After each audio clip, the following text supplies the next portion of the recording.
Olá, seja bem-vindo às nossas conversas dominicais. Se recorda, no último vídeo, a propósito do documento de síntese do sínodo realizado em Roma no mês que passou, eu dizia que a opinião pública dos católicos está dividida a meio. E eu manifestei a minha opinião dizendo que eu me encontro do lado dos críticos do sínodo em geral e do documento de síntese em particular sobre alguns pontos, não sobre a generalidade, mas sobre alguns pontos em concreto. A prova disso está em que, nesta mesma semana que passou, numa entrevista à Eclésia, o professor João Duque manifestou a sua opinião justamente contrária à minha, de outro ponto de vista, o que mostra realmente que no interior da Igreja Católica, mesmo pessoas responsáveis e teólogos muito competentes, como é o professor João Duque, têm opiniões diferentes sobre o mesmo documento, sobre a mesma realidade. E por isso, cá está, o pluralismo das opiniões sobre um documento, sobre a realidade, sob pontos de vista da realidade eclesial. E hoje, de novo, havia uma afirmação do professor, é uma frase isolada, em que ele dizia que em algumas regiões da Igreja Católica o celibato sacerdotal poderia ser abolido. Não seria necessário que os sacerdotes de outras regiões, de outras culturas, fossem celibatários. E a mesma opinião a respeito do diaconato feminino, em que o professor diz que a questão está não só em aberto, mas com possibilidade real, embora não seja o tempo maduro para tomar uma decisão sobre a ordenação das mulheres ao nível do diaconato. São duas questões fundamentais que estão em debate, que estiveram em debate no sínodo em outubro e que já estão em debate há muito tempo. Ainda há pouco tempo, a CNN perguntou-me qual era o meu parecer sobre o celibato sacerdotal e qual era a sua origem, porque a jornalista que me interrogava dizia: eu gostava de saber a sua opinião porque consta que você é a favor do celibato sacerdotal. Qual é a origem? Portanto, sabe-se alguma opinião pública que conhece as minhas intervenções, sabe de que lado me coloco na questão da ordenação das mulheres como diaconisas ou sacerdotais, eventualmente, e da questão do celibato sacerdotal. Porque o problema não é uma opinião. Hoje tem-se falado muito, ainda há dias, na revista Brutéria, veio um artigo do professor Andrea Grillo, de uma universidade romana, salvo erro, da Universidade Anselmiana, em que dizia que a questão do lugar das mulheres na Igreja, e nomeadamente do acesso às ordens, se colocaria hoje de uma forma diferente, uma vez que nós estamos num outro paradigma da reflexão. O paradigma atual, eu fico sempre com alguma dificuldade em saber o que é que se entende por isso, mas essa palavra, esse paradigma, já entrou em documentos da Santa Sé, por exemplo, num documento da Santa Sé sobre as universidades católicas e pontifícias, que foi dirigido a todas as instituições universitárias, dizia que, dada a mudança de paradigma, seria necessário pensar-se de uma forma nova, de acordo com o novo paradigma, o ensino nas universidades católicas, pontifícias, etc.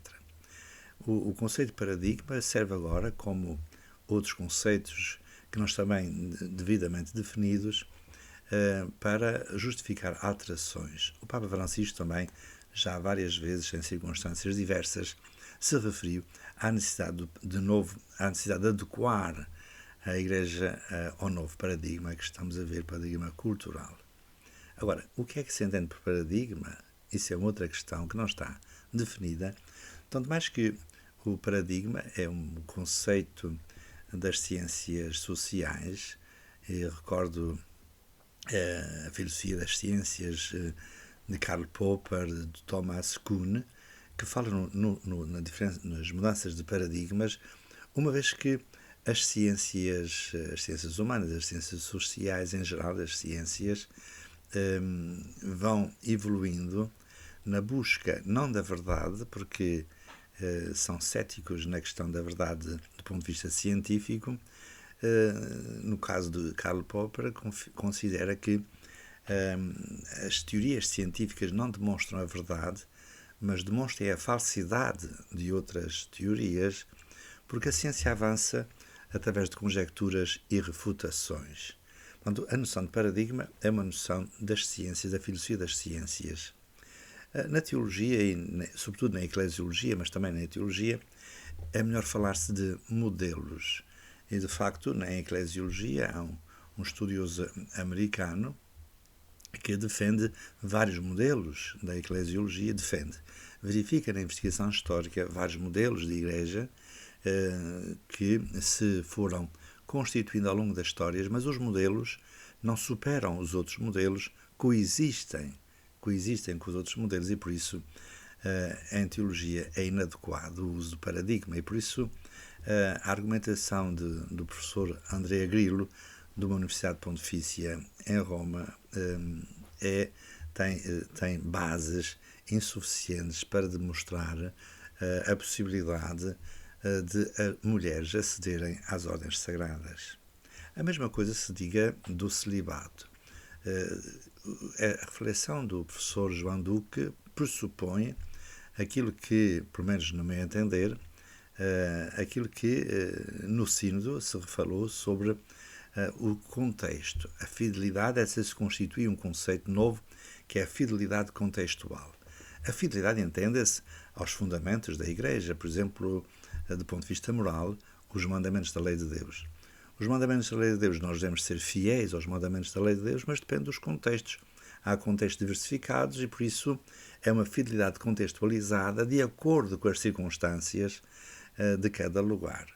O documento final do Sínodo é abundante na referência aos contextos, tudo depende do contexto, ou seja, perde-se a noção do fundamento originário, digamos assim, já do ponto de vista da eclesiologia católica, não é? No fundamento originário do mistério da Igreja.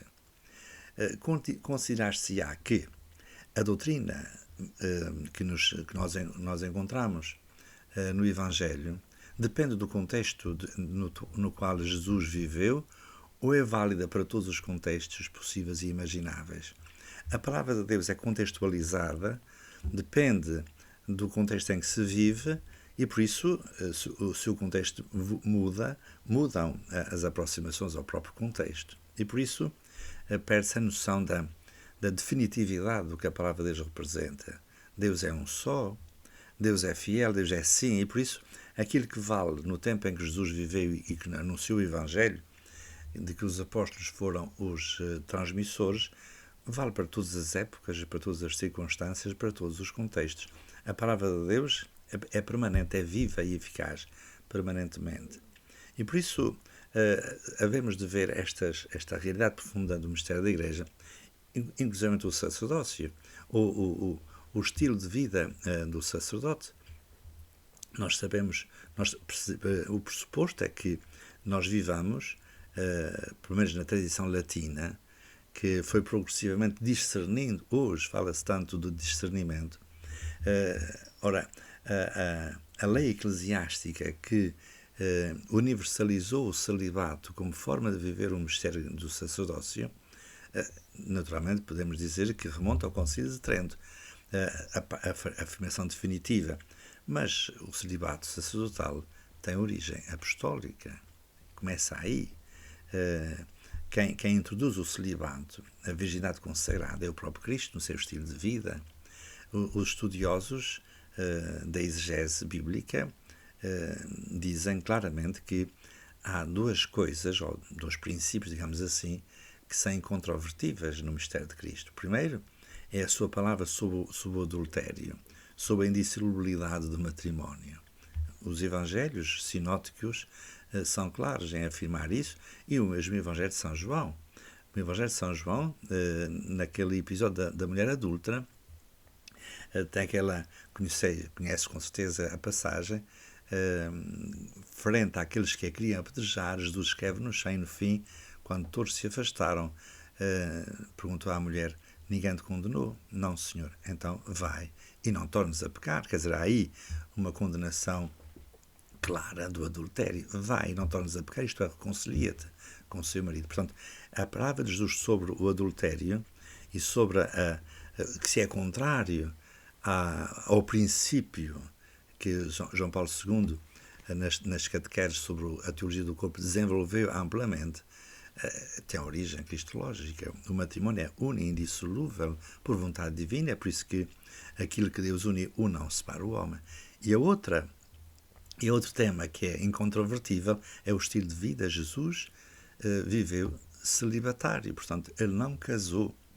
Isso é algo de novo. E os seus discípulos, concretamente os apóstolos, e por isso depois os seus sucessores, os bispos e os sacerdotes, são convidados a viver ao estilo dele.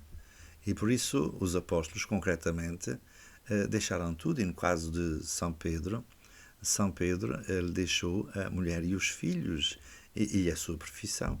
Nós que deixamos tudo, o que é que vamos ter como recompensa? É uma pergunta que São Pedro faz um dia.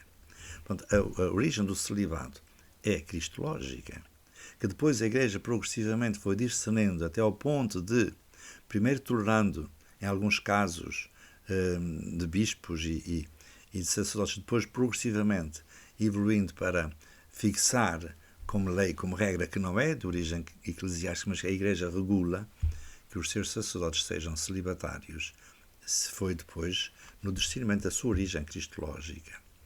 E por isso é incrível esta afirmação de que também isto se é contextualizado como se houvesse continentes ou contextos em que os cristãos podiam ser mais fortes ou menos fortes. Uma vez um aluno em África pôs esse problema, que o celibato sacerdotal era próprio para a Europa. Nós, os africanos, temos uma cultura da vida, o celibato não é próprio para a nossa cultura. E onde é que o celibato sacerdotal foi fácil de se viver? Onde é que a indissolubilidade do matrimónio foi fácil de se viver? Onde é que o cristianismo, na sua radicalidade, foi fácil de viver? Se nós cedemos à facilidade, não realizamos sequer nada. Onde é que uma profissão é fácil de se viver, etc, etc. Aliás, o cristianismo é a lógica da cruz. Se queres ser o meu discípulo, toma a tua cruz e siga-me. Por isso, esta cedência e tudo o que se diz no sínodo, ou quase tudo o que se diz no sínodo, no texto final do sínodo, manifesta mais a crítica que Jesus faria aos homens do seu tempo, se deve à dureza do coração, porque no princípio não era assim. E penso que nós vivemos hoje estas palavras merecedoras da crítica de Jesus, devido à dureza dos vossos corações, que Moisés permitiu, e por isso, se a Igreja cedesse a esta pressão de mudanças de paradigmas, de fidelidades contextuais, cedia à dureza do coração do homem e não ao princípio da vontade de Deus a nosso respeito. Por isso, este contexto é interessante em debate, mas, na minha opinião, nós não devemos ligar as mudanças de paradigmas ou fidelidades contextuais, mas sim à palavra do Senhor que está escrita nos Evangelhos e que nós devemos tomar a sério como palavra de Deus e não como palavra dos homens. A Igreja não é um catavento, é uma bússola. E a Igreja não tem que se adaptar ao mundo.